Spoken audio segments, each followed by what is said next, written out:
जय श्री राम दोस्तों, आप सभी का हमारा YouTube चैनल में स्वागत है। आज चर्चा करेंगे प्रतिदिन की तरह टॉप 10 करंट अफेयर के प्रश्नों के बारे में और साथ में आज के दिन घटित हुई ऐतिहासिक घटनाओं के बारे में। सेशन का शुरुआत करते हैं।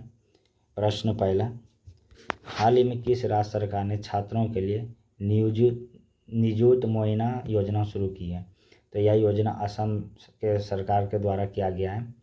इस योजना का उद्देश्य बाल विवाह को रोकने की दिशा में एक रचनात्मक कदम उठाना, यानी बाल विवाह को रोकने के लिए असम के मुख्यमंत्री के द्वारा यह योजना का शुरुआत किया गया है।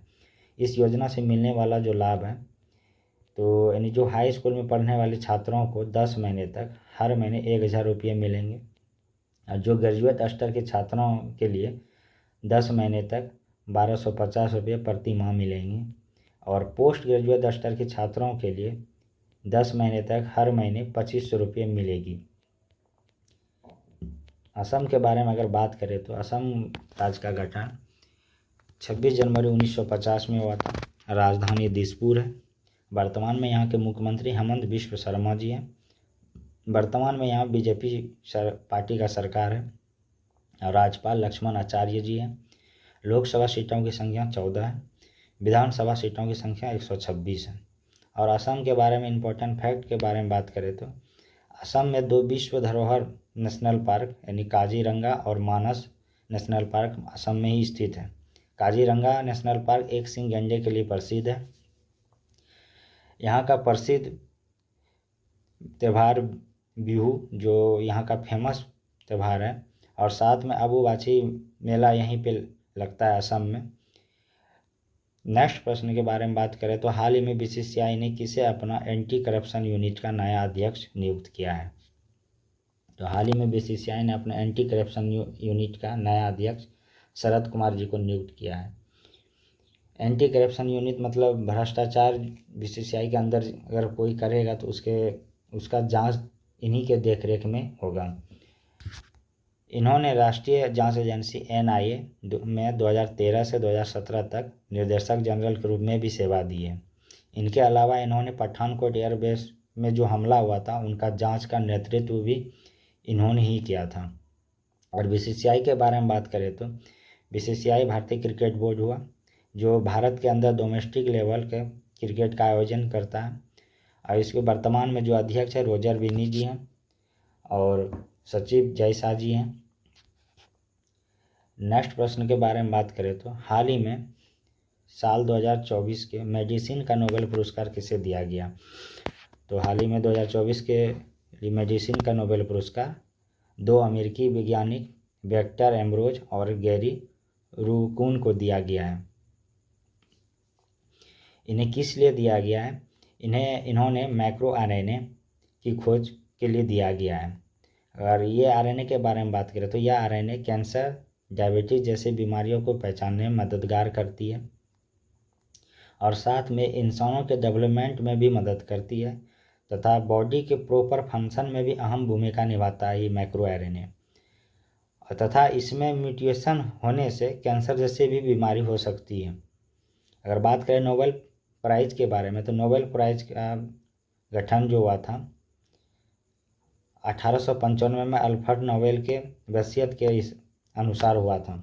इसे फर्स्ट बार 1901 ईस्वी में दिया गया और इसमें इकोनॉमी जो का सेक्टर में प्राइज़ देने का जब बात उठा तो 1968 में इकोनॉमिक्स के क्षेत्र में भी नोबेल दिया जाने लगा।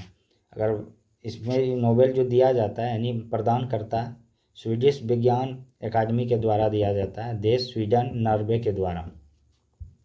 और भारत में प्रथम नोबेल 1913 में रविंद्रनाथ टैगोर जी को मिला है उनके साहित्य गीतांजलि के लिए। साहित्य के क्षेत्र में गीतांजलि उनका एक रचना था, उन्हीं के लिए उन्हें 1913 में नोबेल प्राइज़ दिया गया है। और बात करें तो 1968 में हरगोविंद सिंह खुराना को चिकित्सा के क्षेत्र में भी नोबेल मिला है और 1983 में सुब्रमण्यम चंद्रशेखर जी को भौतिक के क्षेत्र में भी मिला है और 2009 में V रामकृष्ण जी को रसायन के क्षेत्र में नोबेल मिला है और तथा 2019 में अभिजीत बनर्जी को अर्थशास्त्र के क्षेत्र में नोबेल मिला है। अब चर्चा करते हैं नेक्स्ट क्वेश्चन पे। हाल ही में जर्मनी में भारत के नए राजदूत किसे नियुक्त किया गया है? तो हाल ही में जर्मनी में भारत के नए राजदूत अजित विनायक गुप्ते जी को नियुक्त किया गया। यह पूर्व मिस्र के राजदूत थे। जर्मनी के बारे में बात करें तो इसका राजधानी बर्लिन है। यहाँ का मुद्रा यूरो है। राष्ट्रपति वर्तमान में फ्रैंक वाल्टर स्टीनमियर है। यहाँ पे जर्मनी का जो चांसलर है यानी यहाँ का प्रधानमंत्री को ही चांसलर कहा जाता है, ओलाफ शुल्टस जी हैं, जो भारत के दौरे पे इस महीने आने वाले भी हैं। नेक्स्ट प्रश्न के बारे में बात करें तो हाल ही में सिंगापुर ओपन बिलियर्ड्स खिताब किसने जीता है? तो वह पंकज अडवाणी के द्वारा जीता गया है। इन्होंने स्थानीय दावेदार डार्डेन ओंग को 5-1 से हराकर जीता है। इन्होंने 2006 और 2010 में भारत के लिए एशियाई खेल में गोल्ड मेडल भी जीते हैं। अगर इनके बारे में बात करें तो इनका जन्म महाराष्ट्र के पुणे में हुआ है, पंकज अडवाणी जी का। नेक्स्ट प्रश्न के बारे में बात करें तो अब एनसीईआरटी की किताबें अब किस ई कॉमर्स पोर्टल से भी मिलेगी? यानी अब एनसीईआरटी का किताब ऑनलाइन अमेजन वेबसाइट पर भी अवेलेबल रहेगा। और ये ई कॉमर्स पोर्टल जो है अमेजन है, इन्हीं पे अब एनसीईआरटी किताबें भी मिलेगी। तो एनसीईआरटी के बारे में बात करें तो इसका स्थापना 1 सितंबर 1961 में हुआ है।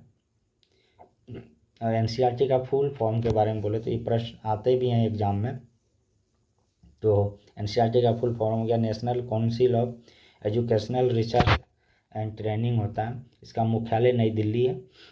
और बात करें अमेजन के बारे में तो अमेजन का स्थापना 1994 में हुआ था। इसका मुख्यालय वाशिंगटन यूएसए है। संस्थापक वर्तमान में जेफ बेजोस है और अध्यक्ष भी यही है। नेक्स्ट प्रश्न के बारे में बात करें तो हाल ही में भारतीय खिलाड़ी दीपा कारमाकर ने संन्यास ले लिया है। वह किस खेल से जुड़ी थी? तो वह जिम्नास्टिक खेल से जुड़ी है। इनके बारे में अगर बात करें तो इनका जन्म 9 अगस्त 1993 में अगरतला के त्रिपुरा में हुआ है।